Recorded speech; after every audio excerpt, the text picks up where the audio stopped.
On a quiet winter evening in a small Ohio town, 14-year-old Ethan Miller stood outside a grocery store holding a paper bag with a scarf, a sandwich, and a handwritten note inside. Unsure if such a small gesture could truly matter, because earlier that day he had noticed an elderly man named Robert Hayes sitting alone on a bench, trembling from the cold and staring at the ground with the kind of emptiness that worried Ethan more than the freezing air. And although Ethan didn't have much money, he remembered his mother always saying that kindness wasn't tea, about how much you gave, but how sincerely you gave it. So he used his allowance to buy the sandwich, wrapped his own scarf around it, and wrote a simple note that said, "You matter more than you know," before nervously walking up to Robert and offering the bag with a shy smile, expecting nothing in return. But what he didn't know was that Robert had been struggling silently for weeks after losing his wife, his home, and his sense of purpose. And that night he had been sitting on that bench debating whether anyone would notice if he simply disappeared. Yet when he opened the bag and read the note, something inside him broke and healed at the same time.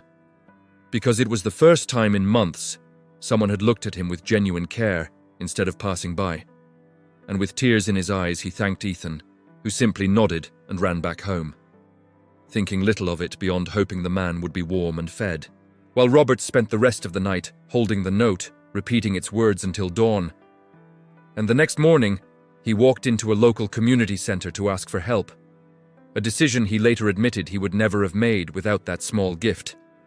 And weeks passed, until one afternoon, Ethan was surprised to see Robert waiting outside his school, now cleaner, healthier, and smiling, as Robert explained to Ethan and his teacher that the scarf, the sandwich, and the note had saved his life by reminding him that even in his darkest moment, someone believed he mattered.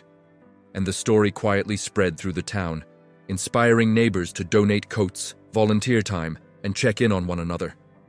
While Ethan learned that even the smallest act, done with compassion, could create ripples far beyond what the giver could ever imagine, proving that kindness doesn't need to be loud or grand to change a life. It just needs to be real. Drop a heart in comment, like and subscribe my channel, and visit my channel for full story videos.